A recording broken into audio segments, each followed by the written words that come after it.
Bonjour, j'espère que tu vas bien. Aujourd'hui, nous allons réviser comment multiplier avec du matériel de base 10 ou avec un tableau de numération. Avant de commencer, on va s'entendre sur un vocabulaire commun. Donc, si j'ai à multiplier 218 fois 3, qu'est-ce que je multiplie? Comment appelle-t-on les termes d'une multiplication? Bravo, tu l'as trouvé. Ce sont des facteurs. Et le résultat de cette multiplication, donc ce qu'on cherche, on l'appelle comment? On cherche le produit. Bravo encore une fois si tu l'as. Donc, ceci étant clarifié, allons-y avec une multiplication. Bien, on va prendre celle-là, tiens, 218 fois 3. Donc, je dois utiliser mon matériel de base 10. Puisque j'en ai pas, bien, je vais faire un dessin. Donc, 218, je dois prendre deux centaines, une dizaine et 8 unités. Là, je l'ai fait une fois. Je dois le représenter 3 fois. Je vais un peu vite. Vous m'excuserez la beauté de mes carrés. Mais vous reconnaissez les centaines. Donc, je vais changer de couleur juste pour que ce soit plus clair quand je fais les échanges. Donc, on continue. Je dois regarder au niveau des unités. Donc, j'ai une unité, 2, 3, 4, 5, 6, 7, 8, 9, 10. Bien, 10 unités, ça représente le nombre 10. Donc, je peux les changer contre une dizaine parce que dans 10, j'ai une dizaine. Je continue ici, mais j'en ai 8 et les deux qui sont là, ça me fait un autre groupe de 10. Il ne faut pas que j'oublie les deux qui sont là. Ça me donne un autre groupe de 10. Donc, 10 unités, ça équivaut à une dizaine. Est-ce que j'ai suffisamment d'autres jetons pour faire des échanges? Non. Est-ce que j'ai des dizaines en nombre suffisant non plus? Et des centaines? Non. Donc, il ne me reste qu'à écrire le nombre représenté par mes blocs de base 10. Ici, j'ai combien de centaines? J'en ai 6. Donc, je peux écrire, tiens, je vais effacer mon point d'interrogation et je peux écrire ma réponse. Par exemple, ici, j'ai 6 centaines. C'est compliqué des fois, la technologie. 6 centaines, j'ai 1, 2, 3, 4, 5, 5 dizaines et j'ai 1, 2, 3, 4, 4 unités. Il faut que je regarde comme il faut si j'en oublie pas quelque part, comme les deux qui sont coincés ici, il fallait que je fasse attention. Donc, le produit de 218 fois 3 est égal à 654. On va en faire un autre. Donc, on va partir cette fois-ci du nombre 534. On va faire fois 3. 534 fois 3. En base 10. Donc, je dois faire mon dessin. 5 centaines, 3 dizaines, 4 unités.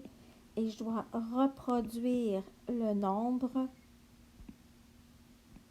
3 fois parce que c'est multiplié par 3. Donc, 534. Il me reste maintenant à faire mes échanges. Voyons voir. Combien j'ai d'unités? J'ai 1, 2, 3, 4, 5, 6, 7, 8, 9, 10. Donc, je peux grouper mes unités et les échanger contre une dizaine. 10 unités, c'est égal à une dizaine. Il m'en reste seulement 2, je ne peux pas faire d'autres échanges. Regardons ce qui se passe au niveau des dizaines. J'en ai 1, 2, 3, 4, 5, 6, 7, 8, 9, 10. Donc, mes 10 dizaines, je peux toutes les échanger contre une centaine. Et maintenant, je regarde mes centaines. 1, 2, 3, 4, 5, 6, 7, 8, 9, 10. Je peux donc échanger ces 10 centaines contre une unité de 1000. Quand on fait un cube, quand on le voit devant soi, là, ici sur dessin, je vais avoir la difficulté à le faire comme il faut, mais ce sont toutes des plaquettes qu'on a empilées les unes par-dessus les autres. Donc, les plaquettes de centaines où on trouve 100 cubes différents. Donc, dans un cube, bon, il n'y en a pas 10, là, je peux pas, mon cube n'est pas assez gros pour que je puisse faire le dessin vraiment bien complet. mais il représente 1000 cubes. Une unité de 1000, ben c'est le nombre 1000. Donc, j'ai 1000 cubes dans mon... j'ai 1000 petits cubes dans mon grand cube. J'ai 1000 unités, si tu préfères, dans une unité de 1000. Donc, voilà, mes échanges sont faits. Je ne peux pas en faire d'autres. J'ai fait tous les... C'est pour ça qu'on dit base 10, c'est qu'on fait des échanges quand on atteint le nombre 10. Alors, voilà, il me reste à écrire le nombre qui est représenté. Bien, j'ai une unité de 1000.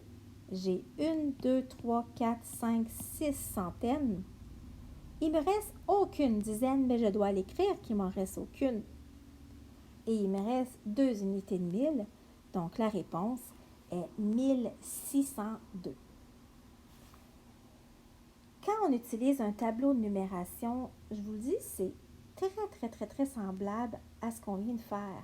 La seule chose, c'est qu'on n'a pas à dessiner des carrés pour représenter les centaines ou des cubes pour représenter les unités de 1000. Ça nous permet d'utiliser la même chose, c'est-à-dire des cercles pour faire des jetons. Donc ça, c'est le tableau de numération. En haut du tableau, on a toujours nos valeurs qui sont identifiées. Et là, on peut placer nos nombres, nos chiffres, nos facteurs, tiens. Non, plutôt, on peut placer les éléments de notre multiplication. Ici, on va faire 246 fois 4. J'espère que je vais avoir assez d'espace. Donc, on y va. 246 fois 4. Je n'ai pas besoin de dessiner des carrés. Donc, je peux placer juste 2 centaines, 4 dizaines et 6 unités. Oups, c'est un peu croche. Mais voilà, j'ai représenté le nombre 246 une première fois. Mais il faut que je le fasse 4 fois.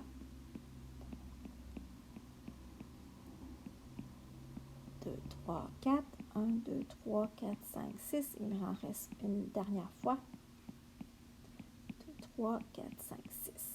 Alors, j'ai illustré le nombre 246 4 fois.